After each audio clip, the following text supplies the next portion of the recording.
Chinese scientists are experimenting with a mutant COVID-19 strain that reportedly has a 100% kill streak in mice. The new strain is called GXP2V, and it attacks the brains of mice engineered to reflect similar genetic makeup to humans. Have we not learned that Chinese lab mixed with COVID-19 equals complete disaster?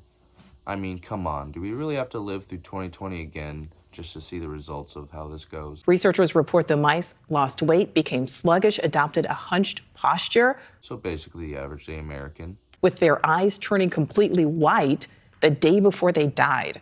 Now, this experiment, of course, brings back haunting memories from the 2020 pandemic. Let's bring in senior national correspondent Brian Endon, who is following this story, joins us live. Brian, the obvious question here, could this affect humans in the same way? Well, we have to wait to find out that part of this. Wait to find out? What do you mean? Like, relive 2020 again?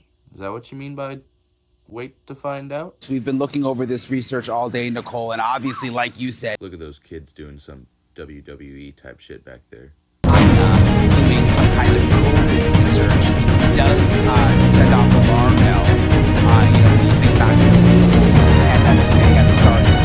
So there is some reason to be concerned about this. And you mentioned some of the symptoms that these mice in this lab in China. Anytime you hear about China doing some kind of COVID research, it does send off alarm bells. Well, no shit, Brian.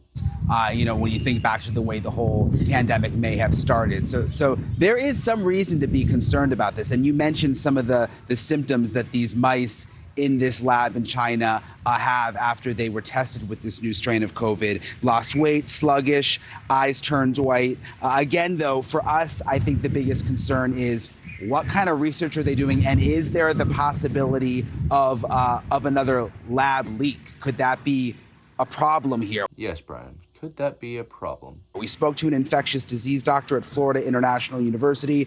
She says it's too soon to be alarmed, that it's possible this research could end up being good, could actually help prevent COVID in the future. This is what she had to say. The studies themselves are... I wouldn't believe a damn word this woman says. I mean, she's not even in the house she's trying to portray she's in. I mean, look at the filter effect flaw.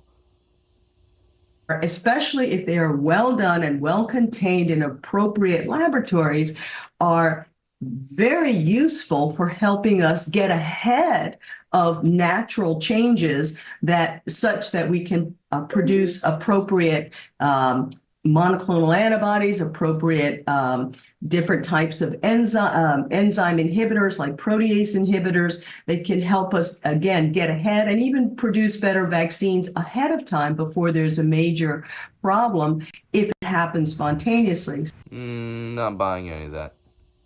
You can't even tell the truth of where you live.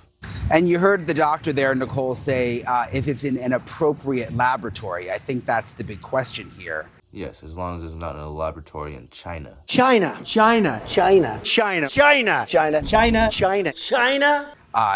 What kind of protocols are they taking in this lab? Should there be concern that it could possibly lead to some kind of leak? We don't know the answers to those questions yet. I mean, if you look at patterns, we do have the answer for that question. So just be prepared when another lockdown comes. I mean, I wouldn't even be surprised if it happened in March again. It seems that 2024 is just a repeat of 2020. I mean, it's a leap year again. We're going through an election with the exact same people. We have COVID-20. I mean, just be prepared for the lockdowns. I guess we have to just wait and see. We have to wait to find out that part of this. Just be prepared and don't comply to any of this. We already had 2020 to reference on, and that was a complete disaster. That was a complete psyop. I mean, we can't allow this to happen again.